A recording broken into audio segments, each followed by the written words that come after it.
Hey friends, and well, let me be honest, probably before this video is over, some of you will consider me as an enemy. But I wanted to share a couple minutes about my thoughts, not only on the tragedies that we have been experiencing over these past months, and especially these last couple of days with the shootings of our black men, but what I'm coming to learn over my 23-year journey of being a white man, living and ministering amongst my black family here in several inner cities of Chicago. And I'm going to speak very black and white because, let's be honest, it's a black and white issue. I want to take you to the book of Exodus, chapter 1, and I wanted to share a little bit of what took place prior to the rise of Moses.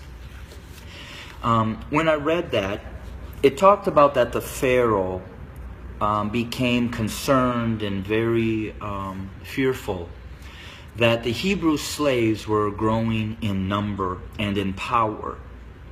So in order to maintain their oppression, he put upon them great labor. He put upon the Hebrew slaves cruelty to keep them down. However, they still grew. And so he brought together some midwives, and he instructed them that when a Hebrew boy was born, kill him. Well, these midwives did not follow, and the Hebrew slaves continued to grow. Eventually, the Pharaoh became so hatred and towards those Hebrew slaves that he made a decree. He put out an order that male baby boy Hebrew slaves were to be killed by casting them into the Nile River. Let's look at America. We brought blacks into this country as slaves. We never intended them to be anything other than a slave. But they began to grow in number and in power, and eventually they fought their way to some freedom. So we became even more cruel. And to keep our black Americans down, we lynched. But yet they rose.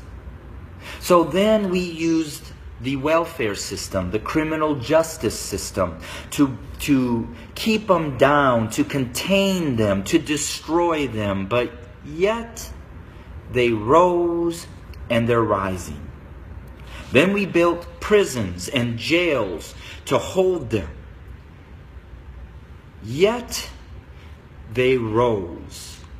And so now we are doing exactly what the Pharaoh did at the end, sending out a decree: kill them.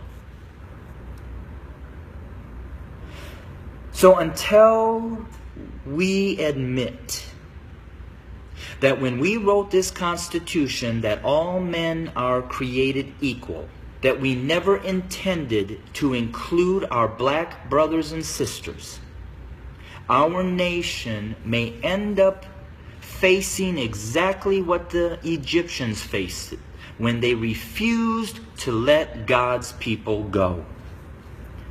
So I'm going to say this to my white fellow Americans, that the bloodshed that is on its way is not on the hands of our fellow black Americans, but is on our hands. We are the ones that are refusing to let God's people go. We are the ones that are refusing to acknowledge that we do not value our black brothers and sisters as equal individuals or equal Americans as us white men. And to my black brothers and sisters, the racial issues, as I've said, have been there from the very foundation. But why do we see it more? Because there's a shifting. See, us white men have been at the head since the foundation. But we've had a black president. And you know, we've done everything in our power to keep him from really changing things. Now we have another minority rising to the top, a white female. What does that say? Those of us who are white men who have been at the head are now starting to see and fear that we are going to become the tail. And we know what we've done to you. And so now we're fearful that you're going to do to us what we have done to you. But I will say this. I've lived in a black community for 23 years. I've never been treated the way that this country has treated my black Americans. So I call out my white Americans to say we better heed, repent, acknowledge, and change. Because if we don't, I just want to again say this.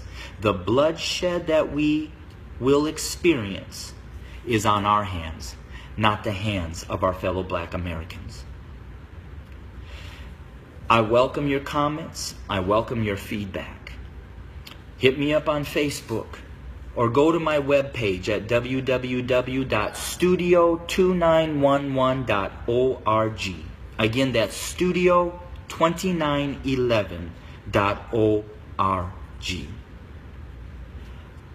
I don't necessarily know the answer, except for us white Americans need to repent, acknowledge the lies that we have taught, acknowledge our value system of equality. It is not here, and it does not include our black brothers and sisters.